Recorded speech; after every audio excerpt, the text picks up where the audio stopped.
Welcome to Boston Lyric Opera's pre-concert lecture on Gioacchino Rossini's La Cenerentola, also known as Cinderella, the second production of BLO's 2023-24 season.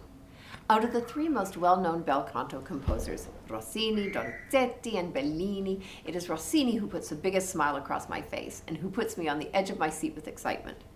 I respect and love so many of the operas of all three composers, but when it comes to opera buffa, Rossini is the genius among them.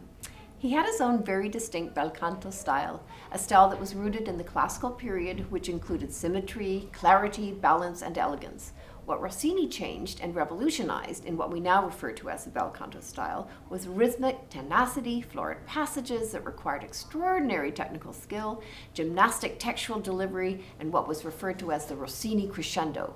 These combined elements in his operas put the audience in oral awe and thrilled them like never before. Before I talk about the music and play you examples, first allow me to talk about four things: the political setting in Naples during the early 1800s, the wild and crazy impresario Domenico Barbaia, who lured Rossini to Naples, Rossini's librettist Jacopo Ferretti, and the Cinderella story and how in this opera it differs from the one we know. By the early 1800s, much of Europe was experiencing the post-Napoleonic age, also known as the Restoration period, spanning from around 1815 to 1860. It was a period of social and political change with newfound protests against the Enlightenment and the excesses of the French Revolution. As Napoleon and his warring factions lost ground region after region in the early 1800s, the Bourbon monarchs in exile began to return to their thrones one by one, and it cozied back up with the church. It was at this time, while Rossini was in Bologna looking for a librettist, that Domenico Barbaia, the well-known and powerful impresario of several opera houses in Naples, offered him a post.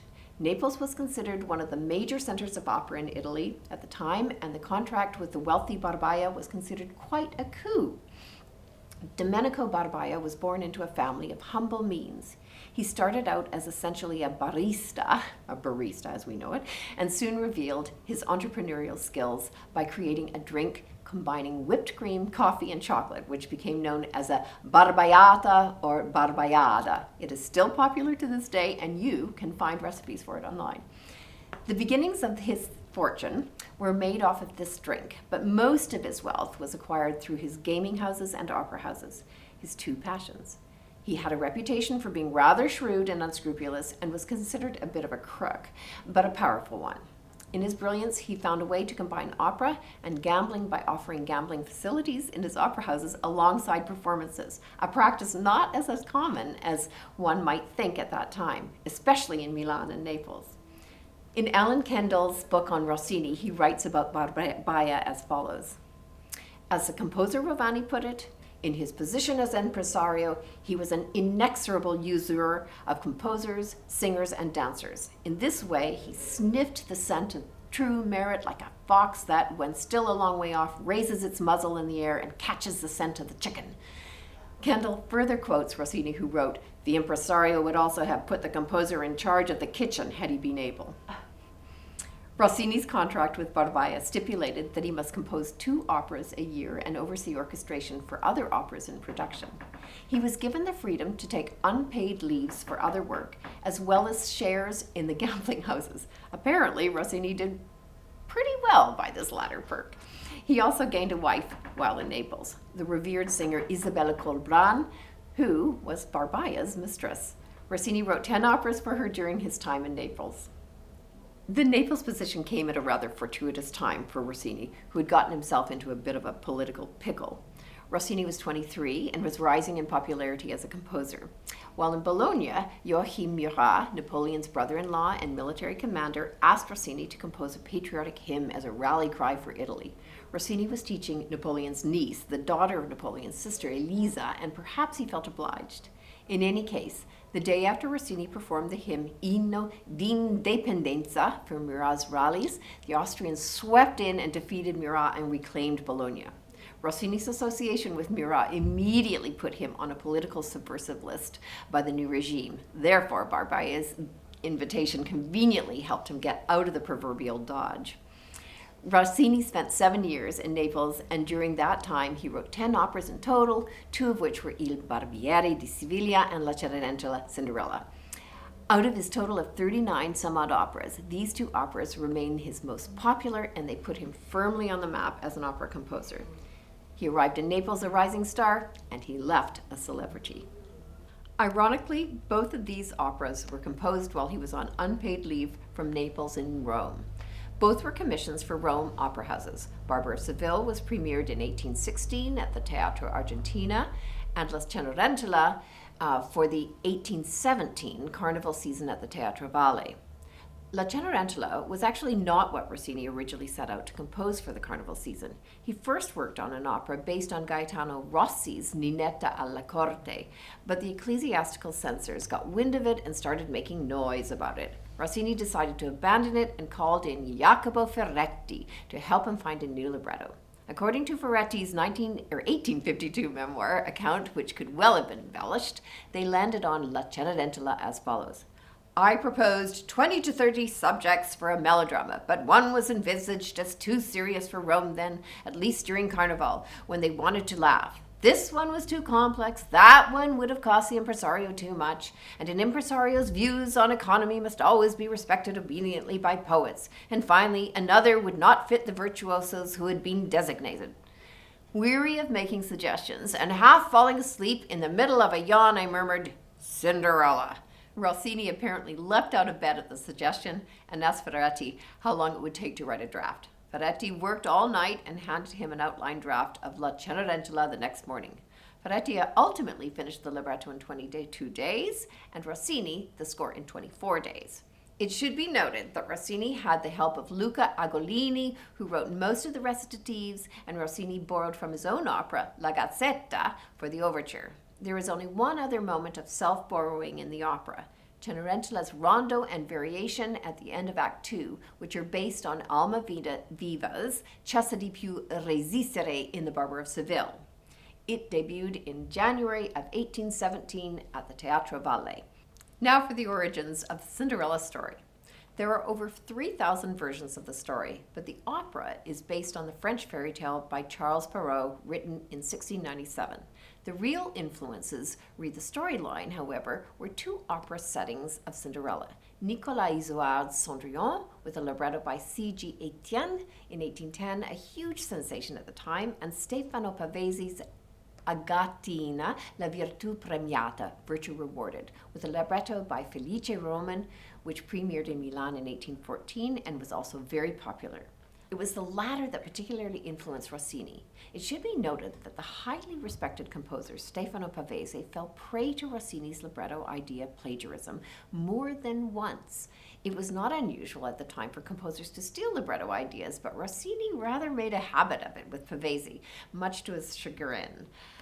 Our copyright laws would not allow this practice today. So how did the story differ from the original Perrault story?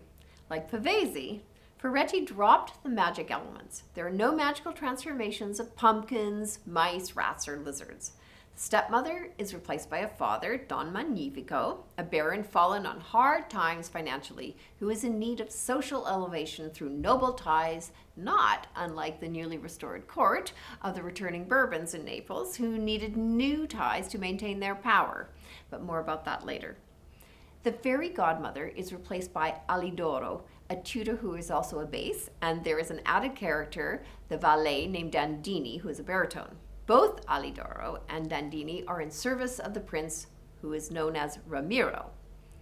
In the Pavese libretto, the prince is urged to marry in order to ensure his inheritance. In the Ferretti libretto, his marriage is more to retain his princely line. And lastly, as with so many opera buffe, the practice of characters in disguise plays a huge role in this Cinderella version. The prince and his valet Dandini disguise themselves as each other, and Alidoro disguises himself as a beggar, all as a means of discovering the true personas of the prince's possible candidates for his wife. The heavy use of disguises in this opera could also be a reflection of the superficiality and the endless facades that the nobles had to uphold during this time in order to maintain their positions of courtly status and power. However, in the end, as you all know, the Cinderella story is about good triumphing over bad, virtue triumphing over greed. The bad characters in this version are Don Magnifico and his two daughters, Clorinda and Tisbe. The good characters are Cenerentola, Cinderella, and the Prince Ramiro, who are also known as Angelina and Ramiro. Alidoro and Dandini are also good guys. So let's finally talk about Rossini's music. His overall form consists of 2 to 3 part structured arias or ensembles, which begin with either secco or accompagnato recitatives, followed by a slow cantabile section, and then a stretta or cabaletta, faster section, often ending with a coda. Secco recitatives are also known as dry recitatives, consist of vocal lines set mostly in the mid-range with a great deal of text and are accompanied by a skeletal punctuation of harmonies played by some kind of keyboard and often a cello bass line. The accompagnato recitatives are accompanied by the full orchestra but remain minimal with punctuations around the text. The recitatives served to move the dramatic action forward, while the arias and ensembles serve to stop the action, allowing for an emotional reflection or reaction to the moment at hand. In the bel canto style, and particularly with Rossini, he stayed true to this overall form referred to as la solita forma, standard or usual form, which essentially consists of these self-contained modules as described above. For Rossini, melodic invention came first, and it was essentially autonomous with respect to text. This is why Rossini was so easily able to steal from himself and readapt these self-contained music modules for newer works. This practice is referred to as contrafacta. For Rossini, rhythmic clarity and melodic simplicity were primo. The aim of it was to move and give pleasure to the listener, but around the melodic simplicity, Rossini incorporated fioritura and coloratura, Italian words, into which is a key characteristic of bel canto composers during this time. Fioritura means blossoming or flowering in Italian, and was considered an embellishment or ornamentation of the melody in order to enhance it. Coloratura refers more to a vocal coloring of the moment using rapid runs or trills which emphasize vocal agility, speed, and accuracy. Bel canto singers had to and still have to have remarkable techniques in order to sing the bel canto repertoire. In general, Rossini's good characters sing music that is more refined and florid and is set to more high-class text. The bad characters sing music composed in a less refined and cruder style, along with generally lower class text. A great example of this is the very opening of the opera. We first hear the two sisters, Clorinda and Tisbe, self-absorbed and primping, which is followed by Cenerentola singing a fairy tale song to herself. Clorinda and Tisbe's music is somewhat disjunct, angular, and rhythmically edgy, and in a simple G major. In contrast, Cenerentola sings a beautiful, simple, folk-like 6/8 time melody in D minor to reflect her humble position of servitude to her sisters. She sings the text, Una volta c'era un re che a star solo annoio. Once upon a time, there was a king who was bored of being alone. In just one page, she sets the story for the entire opera and is then rudely interrupted and ordered about by her sisters. Let's have a listen.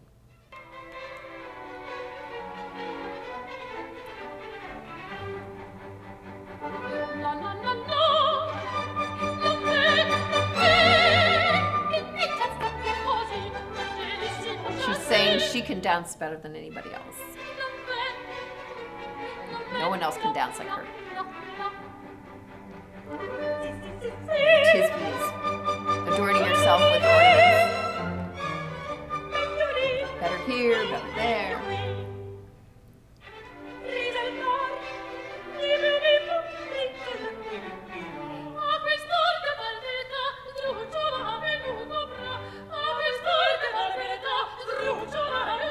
Here they're saying men will just fall to the ground over us and how wonderful we are, our beauty, our art.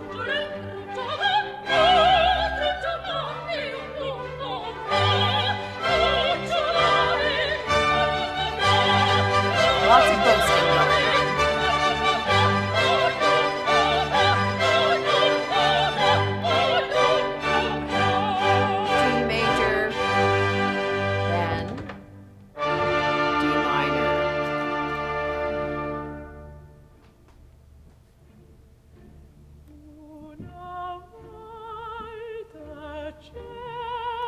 simple melody with pizzicato in the strings.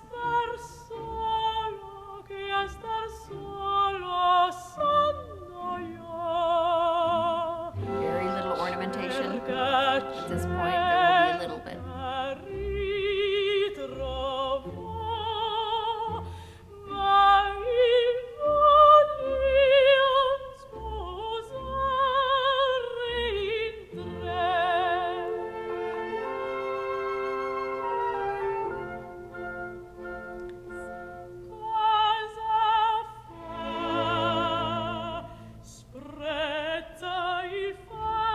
Scorned at the pomp and circumstance, and in the end,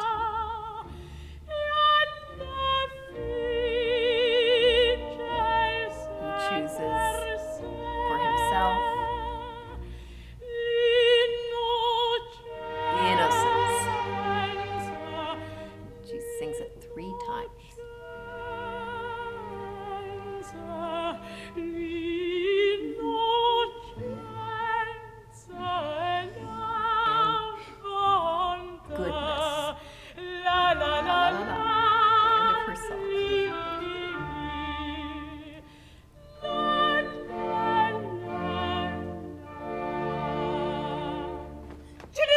Then the sisters interrupt.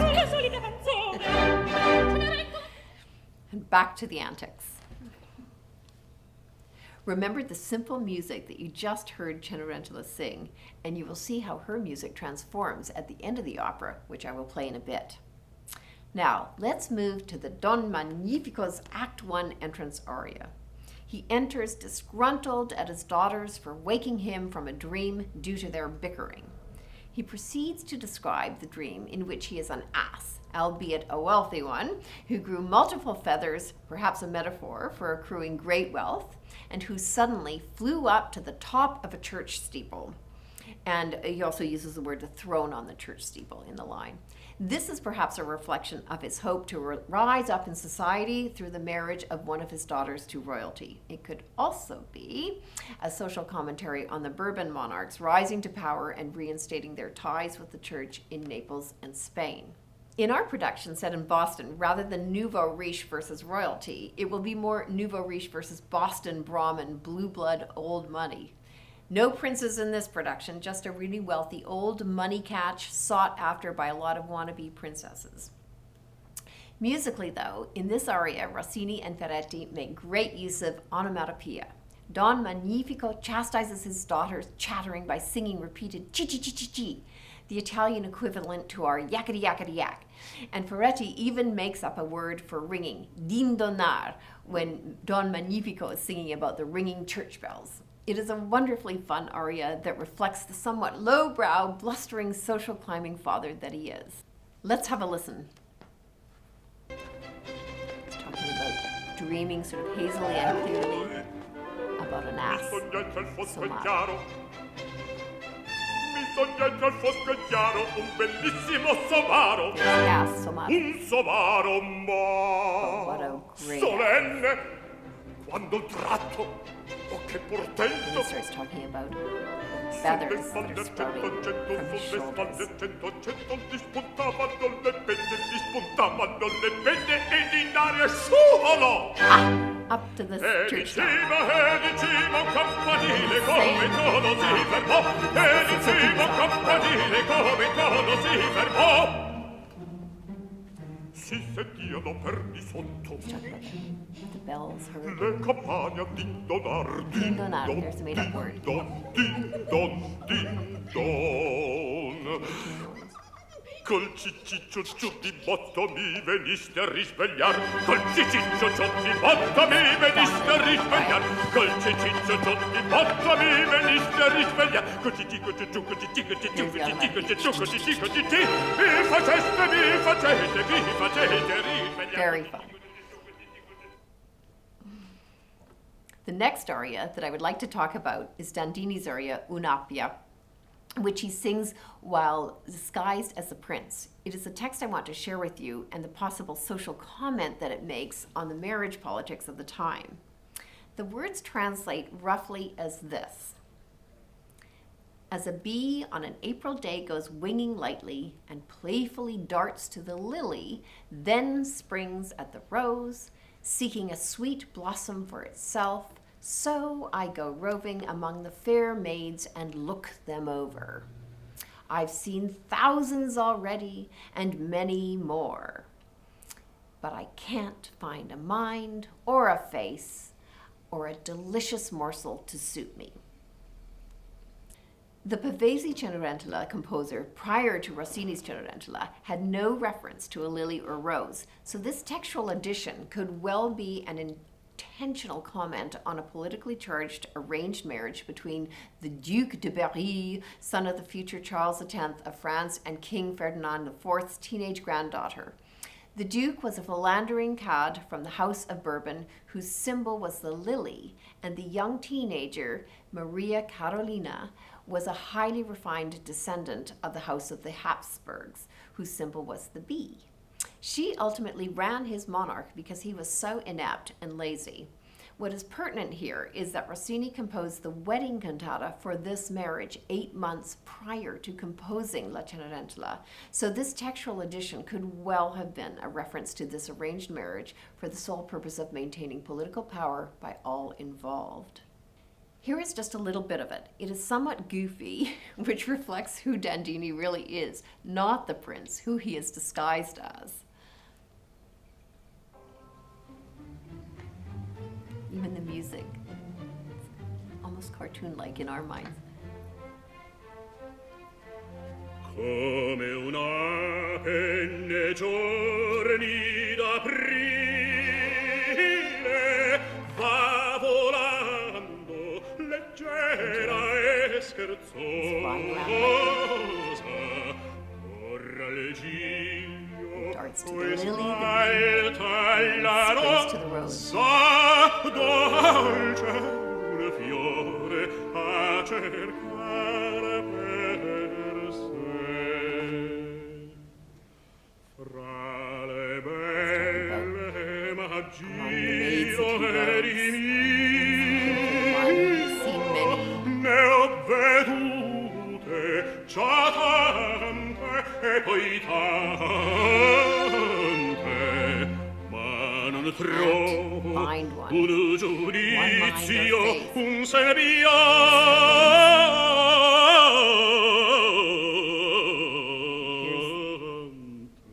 Here's the morsel line. Un bocco squisito per me, un bocco squisito per me, un bocco squisito per me, un boccone squisito per me.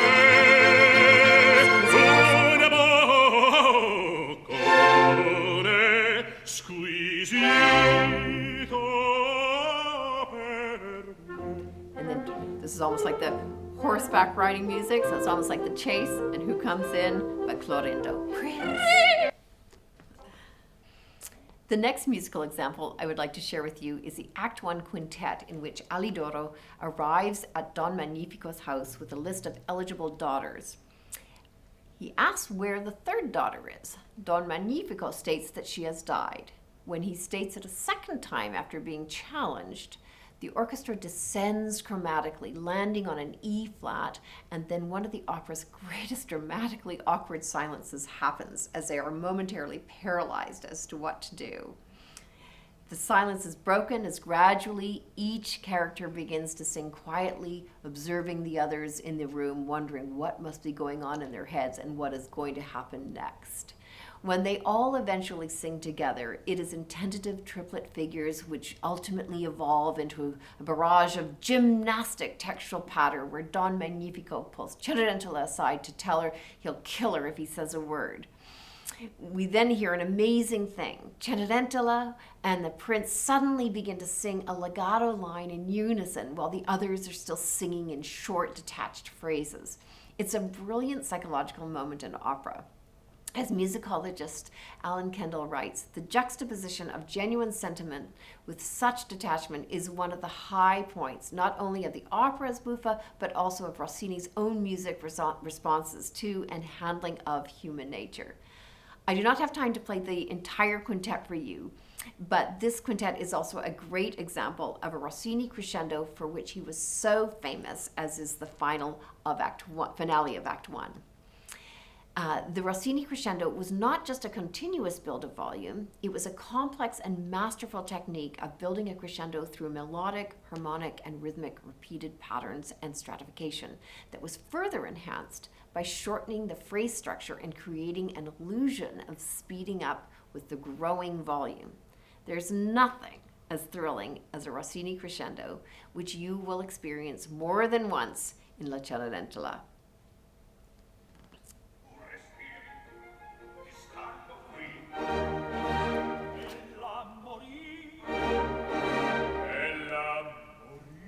Is she dead? He says, ask.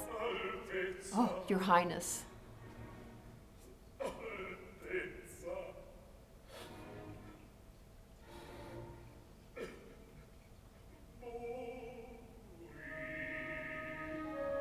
She's dead, she died. Here's that descending passage.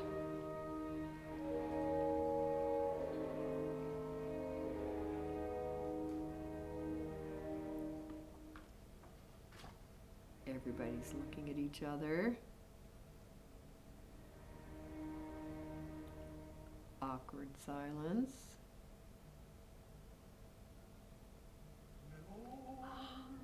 And then they begin.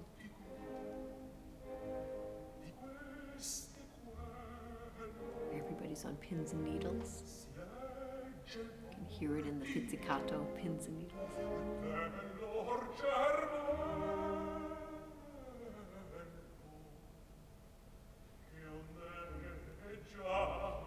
They're probably all wavering, they're doubting, they're uncertain about what to do.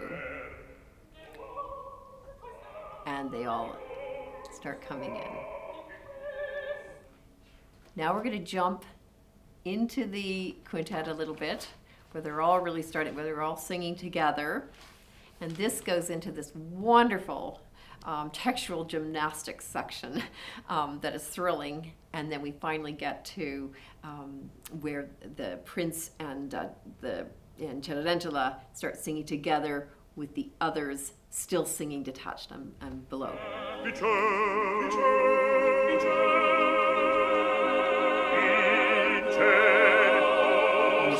uncertainty.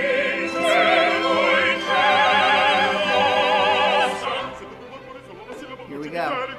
Fasten your seatbelt.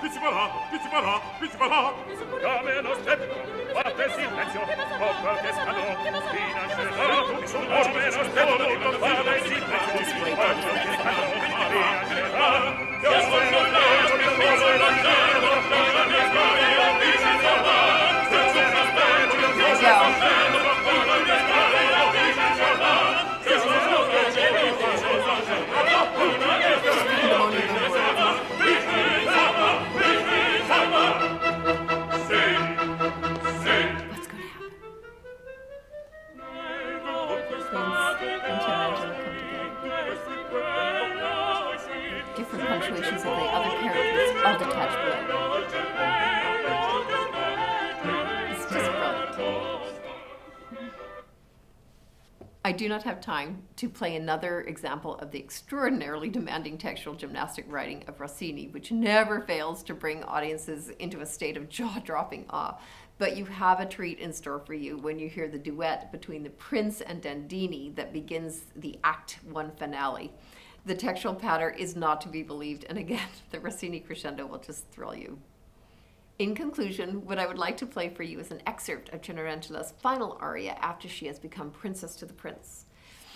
As she set the opera in motion at the top of the opera with her folk-like melody, she brings the opera to a perfect conclusion, reflecting the secondary title of the opera, La Virtù di Trionfa, the triumph of virtue.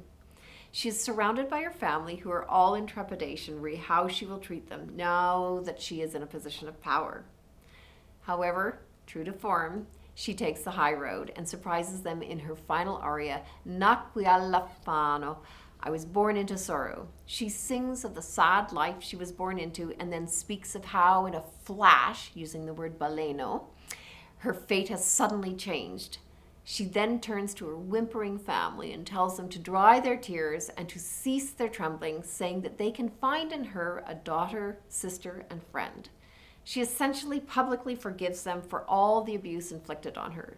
Her music is decidedly more complex than when she started the opera and incorporates many fioritura embellishments and a wider pitch range, all of which reflect her new social status. Here is the slow opening of her aria below by a short bit of the faster section, which ultimately becomes the finale, All's Well Ensemble. Let's listen to this final excerpt. I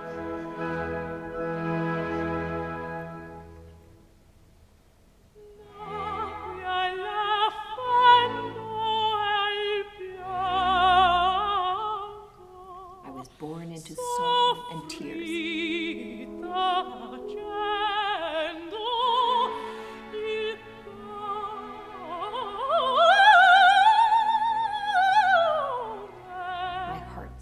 In silence. By some miracle, in the flowering of my age,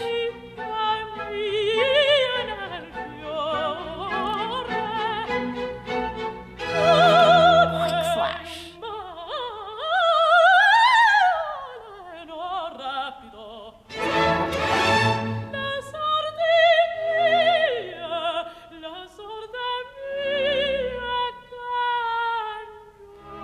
Changed. And then she needs to say that again in a quick flash, in an instant.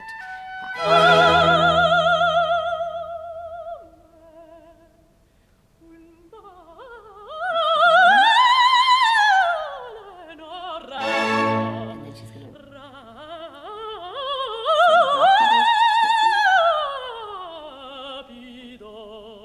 my fate changed. She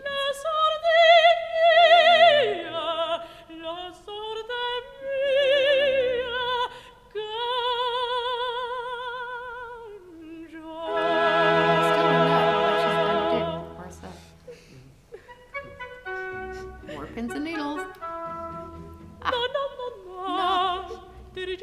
Dry your tears. You're crying. You have nothing to worry about. Come to me, embrace me. Consider me your daughter, sister, and friend. I hope you've enjoyed getting a sneak preview of some of the wonderful music and singing you will hear in La Cenerentola. I can assure you this Boston Lyric Opera production will have you tapping your toes and charged with excitement and awe from beginning to end.